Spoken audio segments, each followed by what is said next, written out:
How does one recognize the various stages of alcoholism? No one sets out to become an alcoholic, but certain people do.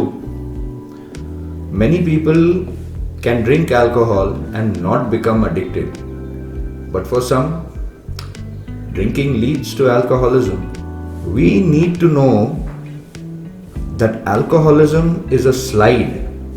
It can be fast or long and slow, but has recognizable stages. It's a disease. It's an altering of the brain that controls a person's motivation and ability to make healthy choices. Once it takes root, it is difficult to shake free of without the right sort of help. Common factors amongst those that are addicted seem to be the age of beginning to drink, what age you drink, the environment, and possibly genetics.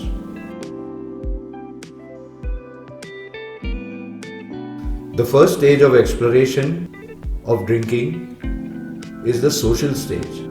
How and when do people start drinking? The average age that people try alcohol is in their teens, some in their early 20s, and some later on in life. The early stage is characterized by occasional drinking to enhance the enjoyment of the occasion, to break the ice, to lose inhibitions, to fit in with the crowd. And it could be weekends with friends, at parties, business meetings, family functions, celebrations. So many examples. This stage is generally socially accepted and can be a part of a healthy lifestyle.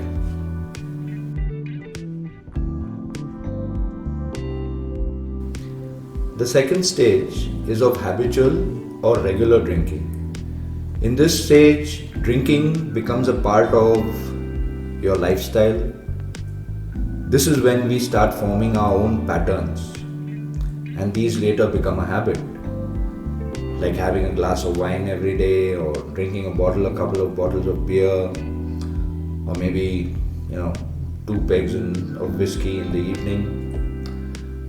This is the stage where one's lifestyle starts getting affected. We start making choices about the people we have as friends, the places we choose to go to, and things we choose to do, the activities. Now, habitual drinking has become socially acceptable and is considered as a part of a healthy lifestyle. So does that mean that one would seek help at this stage? Probably not. One has still got control to stop, even though one desires the drink.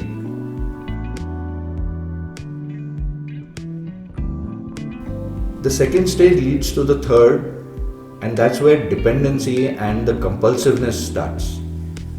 As time goes by, some of the habitual drinkers, they slide into a pattern of excessive drinking that is compulsive. Now, even though their drinking will cause problems, they seem unable to be able to control their intake of alcohol. They keep trying to drink in control, even when there are negative consequences.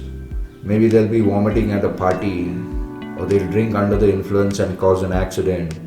They might decide to drink a limited amount but exceed it. Another sign is blacking out from drinking too much. It's a warning sign of this stage. As also, they start lying about the drinking.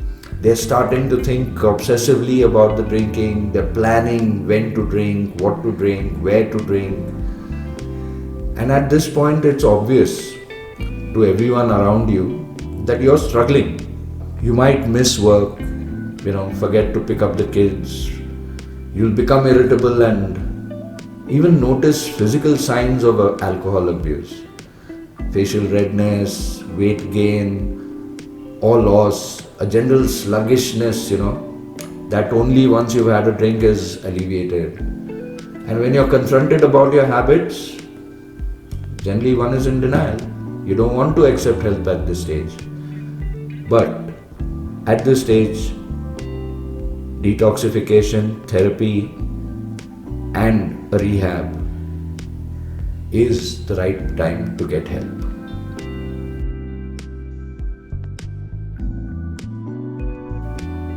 Now, from this habitual drinking pattern, which is obsessive, one reaches the chronic addiction stage. Chronic alcoholism is an emotionally, socially, physically, it's a devastating disease and is the final stage. It's the most destructive form of alcoholism.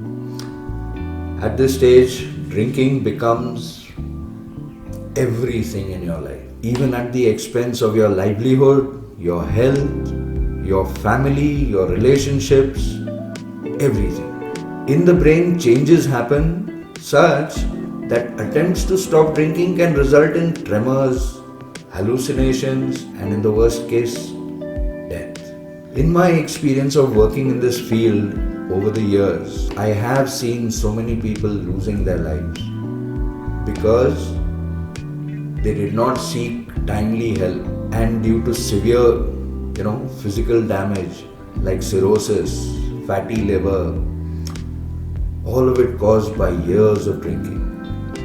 At this stage, treatment can be very difficult, needing hospitalization, and there's a high chance of extreme mental stress, which can lead to anxiety, depression, and many other emotional and mental disorders. At this point, it is absolutely necessary for the alcoholic to be admitted to a rehab, taking time out to set themselves straight. And it can be done.